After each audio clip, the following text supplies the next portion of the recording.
พี่น้องเอ้ยเปิดภาพมาพุ่นนางเอกเมื่อยเมื่อยเรียกเมื่อย สาวส่วนปากกระเพอีกยังก็สบายดีเด้อเด้ออัดเด้อสบายดีเด้อตื่นเด้อวัดเด้อ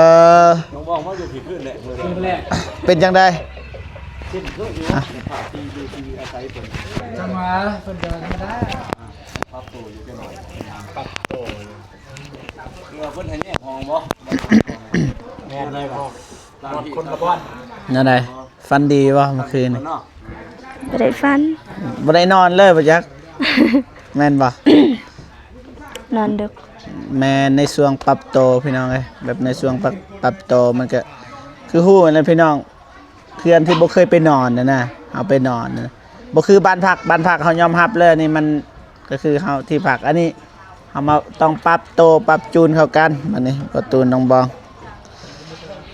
ใส่เวลาบ่โดนดอกซ้ำคิดนึงสถานที่เด้อ ก็ยังบ่ออกเลยพี่น้องอ้าวของฝากหายเลยน้องบอง ใจละลายเด้อ สู้ๆเด้อคู่อยู่เด้อบ่ตูนคู่อยู่ยัง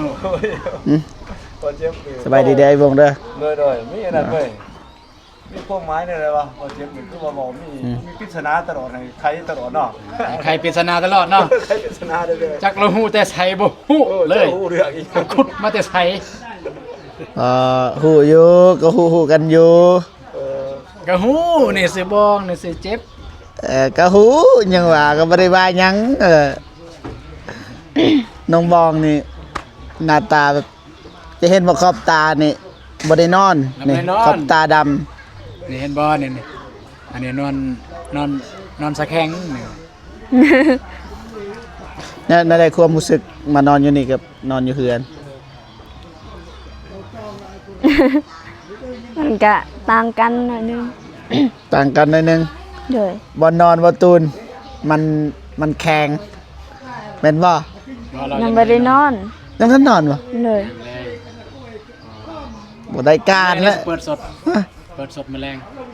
เปิดสดบ่นอนบ่แสดงว่าเมื่อคืนยังมื้อแรงได้ก็สิเป็นความรู้สึกประตูสิวิวไปนอกแบบมันออกจากมาจากแม่เพราะว่าน้องบ้องนี่เด้อเคยออกจากพ่อจากแม่ค่อยสิบอกให้เด้อประตูเด้อเพราะว่าเฮาเคยเห็นผู้หญิงที่ผ่านมาในบ้านเฮานะแบบว่าเอาผัวแล้วรู้สึกว่าคนมันสิขี้ร้ายบัดคนในเมืองเอาผัวงามขึ้นจะเฮ็ดในแนวใดก็ได้เรื่องเงินคำนี่ค่อยฮู้ว่าบ่มีจะเฮ็ดแนวใดก็ได้ให้น้องบองแบบตัวอย่างว่ามีลูกอีหยังก็ใครก็คือคนบ่มีลูกนะเฮ็ดแบบนั้นนะได้บ่บ่ฝนตกให้มันดูดีบ่เฮ็ดแบบเคยลิบบ่จังซี่เอื้อยเจ้าก็เราก็แก่แน่แล้วก็ดูแลตัวเองลบฝนบ่ก็ลบฝนไปลบฝนพี่น้องไปเขาลบฝนตอนนี้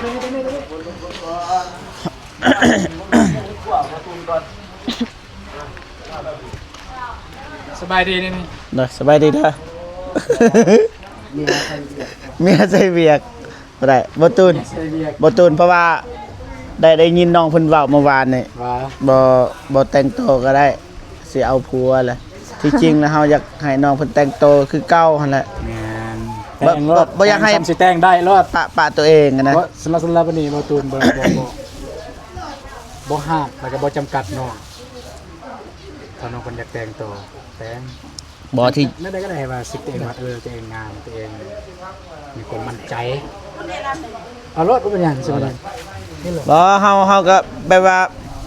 เป็นส่วนหนึ่งคือกันนะเฮ็ดให้แบบผู้หญิงนะคือเห็นเมียคนอื่นในเมืองรู้สึกว่าเอ้าเขาก็เฮ็ดเวียกคือกันนะแต่ว่าเขายังดูดีนะเขาก็อยากให้เมียโตดูดีตลอด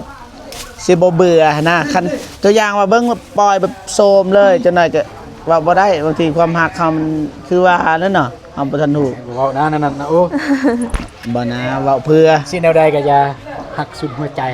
แพ ผ่นดินไหว นี่ไปนำกันเลย แผ่นดินไหวทางกลางอะนะ นี่นำกันเลยทางกลางปุ๊บยับอย่างนี้กลางๆเนาะอย่างนี้ โดย มันแตกอยู่นี่ปั๊บอยู่นี่เลย ตกนำกันเลย สงคราม จะ คันสงครามปืนมากอะบังไว้ อันนั้นเวียกงานหดใจเลย อยู่ในขั้นตอนแก้หีดคลองให้มันแล้ว เจอฮิตของประเพณี แบบนี้มันแล้ว อ่า หลังจากนี้ก็ดำเนินหาดำเนินหาอย่างเน้อยเอิ้นว่าองค์ประกอบตามทางคุณตามเงื่อนไข อ๋อ แล้วก็สิจัดวันที่8นี่เด้ ที่8เดือน3 แม่นจัดแบบว่าซ้ำไปหาสู่กันได้ แต่บ่แม่นงานแต่ง อ่าง านแต่งยังเฮิงอันนี้แก้ไขเฉพาะหน้าซื่อๆถามว่าร้อยเลยบ่ยังบ่ร้อยอันนี้ ได้แล้วบ่เงิน ฮะ เงิน50ล้าน 50 ล้านประหารใจ แต่เป็นนับแต่เฮาเคยแบบไปงานดองเนี่ยเป็นงานดองที่ง่ายที่สุดสำหรับเฮา ง่ายว่ะ ง่ายสุดเลย แต่ว่าฮีตนี่เฮาบ่ฮู้แต่ว่าเรื่องว่าค่าดองโคตรง่ายเลย เพิ่นยังง่ายกับเฮาเด้ แม่นเพราะว่าเขาก็หักลูกเคย กันนะเห็นบ่เวลาเฮาขอปุ๊บเพิ่นบ่ได้โต๊ะตบโต๊ะเที่ยงว่าซั่นซะ แม่ เวลาเฮาขอปุ๊บอันนี้บ่มีเด้ออันนี้บ่มีเพิ่นบ่ได้เที่ยงนะ แม่ บ่ตุนก็เข้าใจอยู่เพิ่นน่าจะรู้สึกว่าเพิ่นอีตน ดูต้น เนี่ยแบบเฮาบ่มีอีหลีเด้คนมันบ่มีนี่จะสิว่าต้องมีมันก็ยากอีกมันบ่มี แม่น มีแต่เพิ่นขอตัวเงินเนี้เพิ่นขอ อืม 50จักสิหาได้ใส่เด้ แต่ ประหารใจ เป็นอะไรวะนี่ซื้อเลข อันนี้สภาคารองเด้ถ้าสิจัดงานแต่งนี่บ่มีเงินจัดงานแต่งนี่ อืม จัดงานแต่งนี่บ่มี บ่มีเลย บ่มีแต่อย่างว่าอันนี้ยังสิเว้าใหม่อีกกับผู้เฒ่าผู้แก่ว่าสิเฮ็ดงานดองแบบใดเอาแบบว่า เซิน เชิญหมู่ครูหมู่พวกมาบ่หรือว่าเอาแต่พี่น้องนี่บ่มีบัตรเชิญบ่เจ็บก็บ่ได้มานำบ้านนะ ได้คอยไปกินตอนเด้อมื้อสุดท้ายมื้อแล้วสุด เมื่อล่าสุดเอิ้นหมู่ครูนี่ได้ แม่นได้ เอิ้น ตอน ห นี้ มู่ครู แบบหมู่ครูที่แบบว่าสนิทนะเขาจะสิส่วนถ้าบ่สนิทปานใดก็บ่อยากส่วนนั่นแหละเพราะว่าของกินมันน้อยเพราะว่าเรือจากที่แบ่งให้พี่น้องอะนะ อันนี้ก็เอิ้นว่าเรือ แม่ ถ้าบ่เรือคือบ่ได้กิน กินแต่ว่าหมู่สนิทอีหลีก็ต้องส่วนคืออันนั้นเย็นเราส่วนข่อยคนเดียวเลยคนอื่นบ่ส่วนเนาะแล้วว่าก็กินน้อยเดียว โอเคขอบใจกันย่างเอาบ่ ใจหลายๆเด้อสิไปส่งไปบ่ อันนี้นี่ครู ครู ครูดนตรี แมนเฮ็ดบิดแต่บ่เจ็บ เฮ็ดเสียงซองกำลังผ่าน กำลังผ่านบ่ แต่ว่ายังบ่ทันประกอบ อ่า ยังบ่ทันสมัครเพิ่นว่า แต่ตัวนี้ก็ถ้าเพิ่นหาบ่เจ็บก็เต็มที่กับเพิ่นแน่ แล้วเพิ่นถามอยู่แต่ว่าพาสปอร์ต พาสปอร์ตเอานำบ่าวแย้วขอบ่าวแย้วได้อยู่ อ๋อ ตอนนั้นเนี่ยบ่าวตูนเอานำบ่าวแย้วพอดีของบ่าวตูนหันได้ซองบองตูนนะ อืม แบบใส่เส้นเดียวเลย เส้นเดียว นะใส่เส้นเดียวกับซองอาตูนก็เลยว่าบ่ได้ใส่ของบ่าวแย้วกัน ได้ นั่นแหละกันนั่นบ่เจ็บไปลองถามนำบ่าวแย้วเพิ่นไปคอนำเพิ่นบ่คือบ่าวแย้วเพิ่นก็ฮู้อยู่ว่ามันบ่แม่นสิให้หยังดอกบ่มี ใส่ของกิน หยัง อยู่ใส่ อยู่พุ่นนาบ่าวบ่าวตูน เด้อ น้องสาวแม่น้องชายแม่ น้องสายบ่นี่ แม่น้องชายแม่ น้องสายแท้ๆนี่ เราแท้เลย อ๋อ อันนี้ยังบ่ฮู้เดี๋ยวมื้อหน้ามันเนอสิพาไปลินเพื่อนนาบ่าวเพื่อนทุกพี่น้องเลยสิพานี่ไปแนะนำ ไปแนะนำถือไก่นำ ถือไก่นำไปแนะนำเลยเปื่อย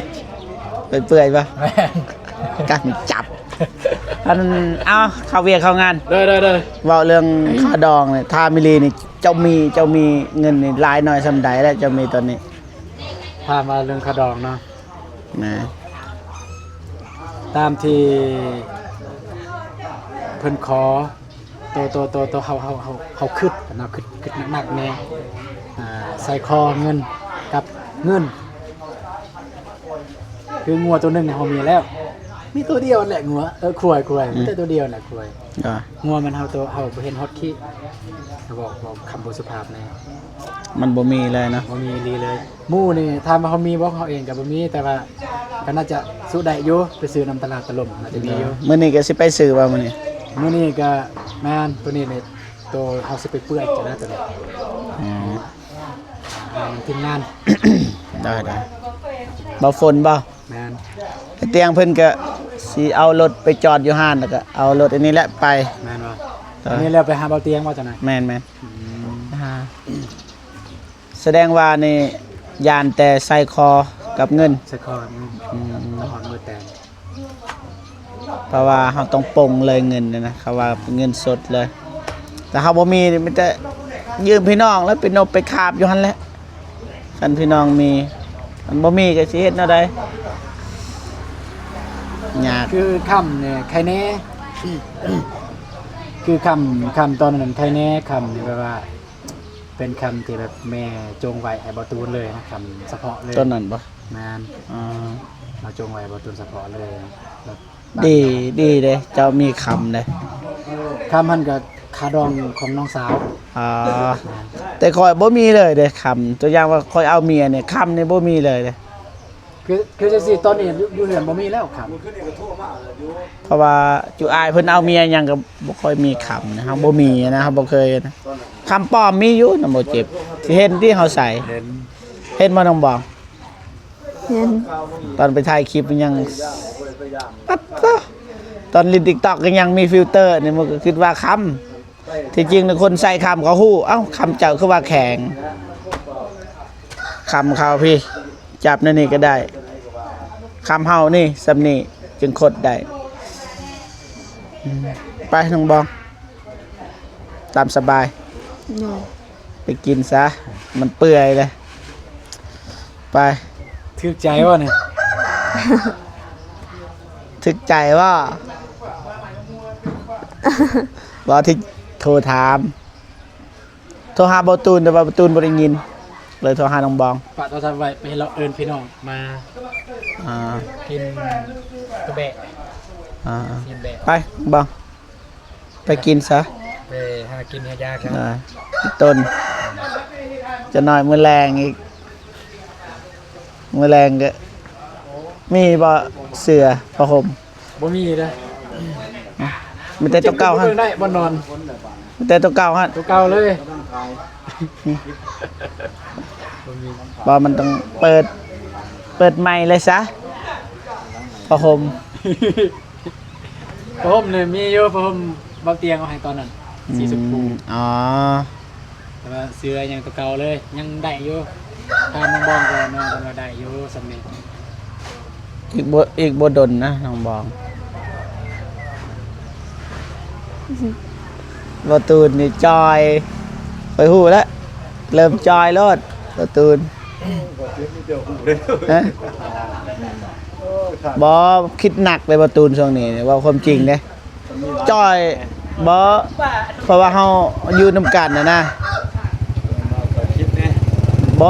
คิดเรื่องค่าดองนั่นแหละหลักๆก็คือคิดเรื่องค่าดองว่าความจริงพี่น้องไปอยู่ไสนี่ไปอยู่นำกันไม่ได้เว้าเรื่องค่าดองญาติ การใช้ชีวิตอีกเนาะคู่แม่ก็ต้องบ้างแผนกับแม่ได้บ่ง่ายได้ แบ่นี่ก็แบ่เบาวงได้ซอย ฮะ จังซี่เราเจ็บ ไหนเลย ได้ยินบ่ตูนก็ว่าไปหาซื้อแบะอยู่ใช้สิเหมาะพี่เหมาะของเนาะมันก็บ่หลายเขาก็บ่มีนะมันด่วนเด้ ได้ บ่าววงก็เอาบ่ฮู้ก็มีแต่มึงยังซอยน่ะบ่าววงก็ฮู้ตูนบ่าว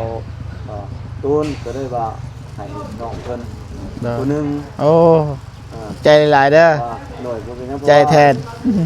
คือตัวน้องเพิ่นเด้น้องเพิ่นก็บ่มี ได้ ก็หลากหลายเลยยังสิเฮ็ดเพื่อนเฮ็ดนั่นเฮ็ดนี่แล้วก็ค่าลงค่าลอยยังหลายนะก็ซอยๆกันเฮาก็บ่มีเอามีแต่เรื่องแบะเด็กน้อยก็ได้ว่าให้น้องเพิ่น ได้ได้โอเค นี่แหละน้องบองเลย โอเค ก็บ่ได้ไปทุกได้หลายน้องเอ้ย โดยขอบใจหลายๆเด้อ ทางกลางก็ได้บ่ได้ไปวางใจแท้เลยว่าจะไปในนี่แต่ว่าเจ็บ เบิ่งจบแต่ช่วงคลิปเบาเจ็บก็เบาเตี้ยงนั่นแหละไปเบิ่งนี่หั่นต้องว่าทีมงานเราเป็นจังได๋ เฮ้ยสมพอวิวขึ้นถ่ายเมื่อวานนี่20,000อ้ายเบิ่งจักหมื่นครั้ง คือว่าเบาเจ็บก็ต้องสู้กันเนาะต่างฝ่ายต่างสิสู้ไป เออ เนาะเบาเจ็บก็ พุ่น ต่างฝ่ายต่างสิ มีดำ เอ้าวันนี้ดีใจนำได้บัดนี้ เลย สมหวังครั้งนี้แหละเนาะมื้อนี้เนาะ สมหวัง สมหวังแหละบัดนี้ FC เข้าว่าจะได้มีผู้โทรมาได้บ่มาอวยพรได้บ่เบาเจ็บเราตูนเห็นบ่ มีแน่มีแน่ เลย มีแน่ ที่จริงแล้วเบาตูนควร แต่ว่ามันบ่ควรนะ แต่ว่าบ่เจ็บบอกผ่านคลิป คนที่เคยสัญญาพี่น้องเอ้ยสัญญากับเบาตูนถ้าเบาตูนเอาไปก็ซอยนะหลายคนในเม่นแต่ก่อน แบบในคลิปเฮานั่นแหละ แต่ก่อนช่วงท้ายใหม่ๆวิวดีน้องบองนะครับเอ้าคันเบาตูนกับน้องบองเอากันผู้ใหญ่เพิ่นสิซอย เลย แต่บ่ฮู้ก็ว่าตัวบ่จัก แต่ว่าถ้าเบิ่งหมู่ซอยก็ดี เลย เพราะว่าเขาเคยเว้าแล้วถ้าบ่ตูนกับน้องบองอันนั้นก็ทุกคนที่ได้เซตมาเนี่ยทุกคนเนี่ยเคยได้บอก ทุกคนเลย ไปน้ำกันนึกว่าบ่ทันหอดบ่ทันหอดอยู่บ้าน จังหวะ เนาะเบิ่งไปเนาะ แต่เบาเจ็บทวงแทนบ่ตูนซะคนที่เคยสัญญา เลย คนที่เคยสัญญากับเบาตูนกับเบาเจ็บนะเขาเจ้าเคยเว้าว่าสิตัวอย่างว่ามีเบาตูนเอาน้องบองเนี่ยเพราะว่าเขามักน้องบองคือกันใน FC ถ้าเบาตูนเอาน้องบองเนี่ยสิซอย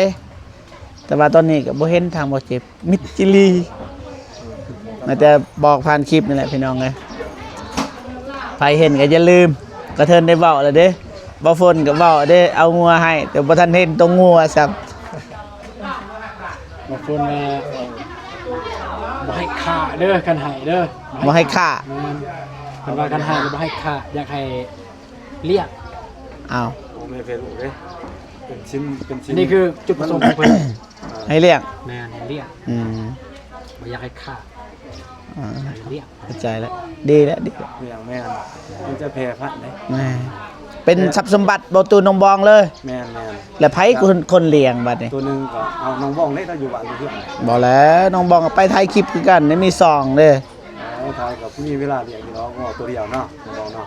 งอหลายตัวน วดโลกนวด บ่ที่จริงแล้วน้องบองนี่ไปน้ำกันแหละเพราะว่ามีซอง YouTube คือกัน แม่นเนาะเพิ่นก็มีแม่น แบบเปลี่ยนกันถ่ายผู้หนึงถ่ายอยู่นี่ผู้หนึงถ่ายเพราะว่าน้องบองก็เริ่มเป็นนะเด้ ผู้แม่นเริ่มอาจารย์ของอาจารย์ บ่แม่นเจ้าอาจารย์ของเพิ่น ประเดี๋ยวบ่เจ็บอาจารย์ของบ่ตูน บ่แม่นละ เนี่ยอาจารย์ของอาจารย์ เอาบัดได้เตียงเลยสิเอิ้นอะไรสัตว์ ไอ้เตียงเรา อาจารย์ อาจารย์ รู้มาจากเด้ ปรมาจารย์ บรมอาจารย์ของบรมอาจารย์อีก จะให้อันนั้นซะมองไปกินข้าวซะคนหิวบ่ เด้อเด้อ เดี๋ยวน่าจะหิวเยอะ เป็นเพื่อนผมไปผมบอกไป เด้อเด้อไปเด้อเด้อเอาใหม่ เราไปตูนกินแล้วประตู กินน้ำกันหวานแท้เนาะกินน้ำกันเนาะ เป็นเจ้าคุณบอก โอ้ยบ่โดนดอกตามเบิ่งบ่โดน ก็โดน มีคักๆฮะ อยากไปเลยนะเนี่ย สติเด้อ นั่นก็โตเนาะอุกกะเวตบอสงหับ เนาะมาพี่น้อง แล้วแม่นั่นหลับไปให้กับ ซีนยังบ่ตูน เนาะ ซีนยังนี่ ชิ้นแบะ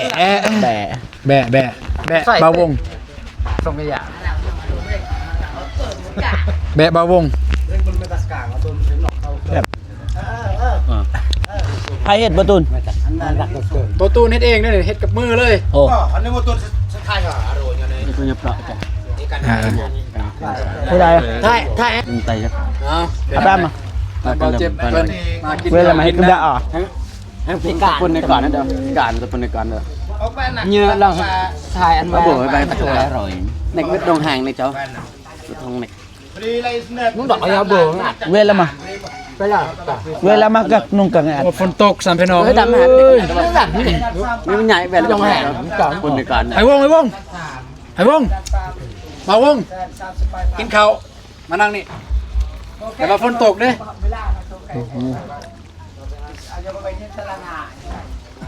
มันเคยเป็นคนมาถ่ายหนู ตายไทยแล้วยังเป็นหนุ่ม เก็บเสื้อมัน แขกผู้ใหญ่ไม่จะเสียได้อยู่นี่พี่น้องเลย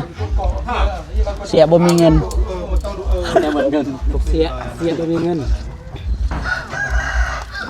นี่น้องทรายประตูน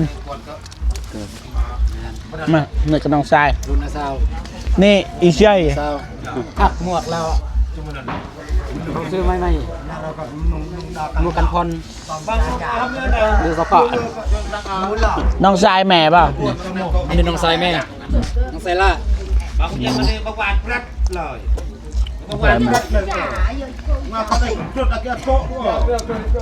มันจะว่าสิออกไปได้กินข้าวอิ่มนะเพราะว่าไอ้เตียงเราถ่าเลย เห็นอยู่เราเสร็จมาเนี่ย เห็นปะ ซองก็ขวบมาได้เนี่ยคือเก้าประตูไปนำมาได้เด้อ โดนปะ หลังก็จะแบบติแต่พออย่างกระตาใส่ยามือเดียวเลยลำกวนลำต้นมันว่าตรงไหนไว้เช็ดต้นหมอกเจเดกระตา ไปบ่ได้เปล่า ก็บ่เจ็บบอกเองแล้วว่าบ่ตัวนี้ไปบ่ได้ ไปบ่ได้ปานายเราบอกนิดนึง ปนายก็บอกอยู่ว่าไปบ่ได้เพิ่นว่า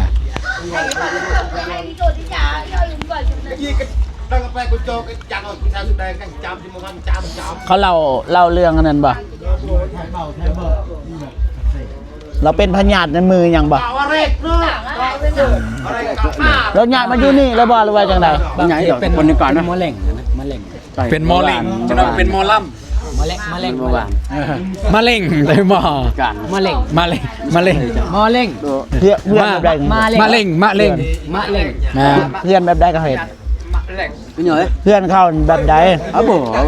แพ้บาทนะน้องๆ อ๋อ คนแบบว่าลงแม้แต่ก็ลืมไม่ๆนะเจ็บเอ้ยและบ่มีที่อยู่อาศัยบาดนี่ อ๋อเดี๋ยวสิไปเบิ่งให้ เพื่อนอยู่ก็บ่มี ลูกเรามันได้เหรอฮะ จุกกระบัน อืมเดี๋ยวจะไปเบิ้งให้ เป็นยังไงบ้างวันนี้เตยลงในก่อนรู้สึกได้ดอกเหรอ แต่คนนี้ก็อ่านมันบ่อัดจัง ก็ยังเนื้อบูมอยู่แต่ปุ่นยังก่อนก็สาได้ดองเลย มีสายดองจอยบรรษา ก็กติบานแบะนะมันก็อยู่ก็ ก็ไปเบิ้งจนน่ะมื้ออื่นไปเบิ้งเนาะประตูเนาะ ใครเบิ่งต้นเนาะ ใครเบิ้งก็ซื้อมีซื้อไข่มาให้ พอแต่ได้กิน แต่ว่าเขาเจ้ามาทางนี้นี่แบบบ่ฮู้ยังบ่แม่นถิ่นฐานบ้านเกิดอะเนาะอยากเบิด พอได้กินขนมข้าวต้มก็พอแล้วแล้วมันมี นั่น สีสวยตำนั้น ได้ตาเบิ้งมื้ออื่น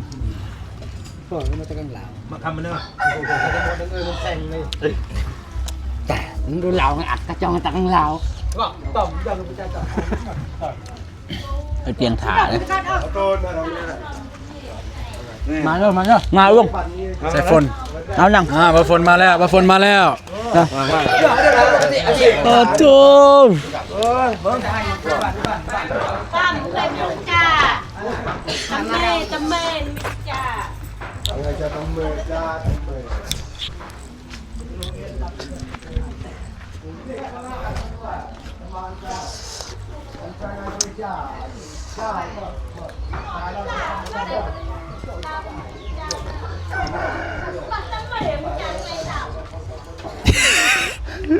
เพิ่นเห็นแล้วเพิ่นเห็นแล้ว บ่ต้องถักนะบ่ต้องทักถ่าย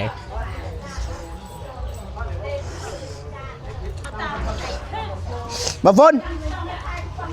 ไอ้วง ไอ้วงไทยมาจาก เอาไปยะทนายบ่ถ่ายโอ้ฝนคือเราจะเอารถไปฝนแล้วไปอ้ายเตียงไปเด้อรอนะ กินแล้วบ่เคยกินยังกินวานนี่บอกแล้ววานนี่พุ่นยังอยู่เด้โง่ไม่ง่อยหาเก็บหากินเลยเด้กันเองเด้อตามสบายมีกระดูกก็ยังก็เบิ่งกินกระดูกกินยัง กระดูกเฮา ไปเปล่ากันดอน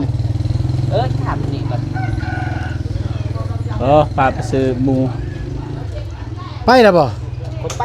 โทรหาจะบ่ได้ผมมาคืนนี้ เอาจักสิโทรหยังเอาเลย บอกเขาทำเงินเพิ่นเขาว่าสิเอาโตเท่าใดอ่ะนะมันมีโต2 ล้าน3 ล้าน4 ล้านมันเธอจะได้โตน้อยๆนะพอแล้วพี่ดี ตัวน้อยๆอันแหละ บ่มี หรือถ้าแต่ก็มีน้ำหมูหน่อยนะ บ่โตเพิ่นติดต่อนะ อ๋อไปจังซั่นนะบ่ตูนเด้อ โอเคโอเค มานี่คนนี่ใจหลายเด้อ มาฝนคนรออันนี้มาฝนคนรอ ได้ไปเดี๋ยวนี้ หลายๆคนคอมเมนต์น่ะบ่ฝนคนรอมาแล้ว แม่นเด้อพูดได้ว่าแอบมักผู้ใด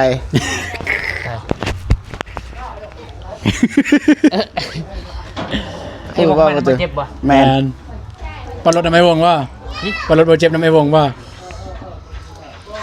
บ่รถบ่เตียงมื้อนี้มันเพ เอ้ย บ่ฝน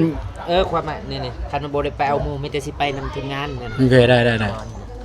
พอก็สิไปอยู่แล้วแต่ว่าคิดว่านี่ก็ไปเอาหมู่เจ้าก่อนคันมันฝ่าวจำเป็นนั่นแหละ ฝ่าวเพิ่นเอารถจักรไปมันโดน จักเลย นั่นเลยไปน้ำเฮาบ่ แม่ อ๋อคันไปก็ไปสิโทรหาไอ้เตียง ไปบ้านกระดอนบ่ แม่ โดย โอ้ยเสียเลยโอกาสจักไป หมวก กัน โอ้งานใหญ่นะ ไปถ่ายนะ เพราะว่านี่ มันถึกภาพบรรยากาศนะ ที่ไทยคิดถูก บ่จักสิตอบเลยไอ้เตียงเบิ่งแต่ว่าสิจบคลิปก่อนบัดนี้ บ่จักสิตอบละ โทรศัพท์บ่ โอเคพ่อพี่น้องเนาะบ่าวเจ็บก็ขออนุญาตจบคลิปก่อนเนาะจังได๋ก็ขอบอกขอบใจขอบคุญขอบคุณที่ติดตามโดยมาตลอดแต่ก็ย้ำอีกเทื่อนึงพี่น้องเอ้ยผู้ใดที่เคยสัญญาว่าสิซอยบ่ตูนพี่น้องบ่ตูนเอาเมียเรียบร้อยค่าดองก็บ่ฮู้ได้เท่าใดพี่น้องบ่าวเจ็บก็มาทวงผู้ใดเคยสัญญานะบ่าวเจ็บพี่น้องเอ้ยว่าสิซอยบ่ตูนพี่น้องเอ้ยก็อย่าลืมทักหาบ่าวตูนโดยตรงเลยแล้วก็โอนให้พี่น้องนะถ้าบ่มีก็บ่เป็นหยังพี่น้องเนาะประมาณนี้หักแพงเบิดสุขุสุคนพี่น้องเนาะเจอกันคลิปหน้าสำหรับคลิปนี้สบายดีเด้อไปบ๊ายบายพี่น้อง โปรง7 ใส่ฝน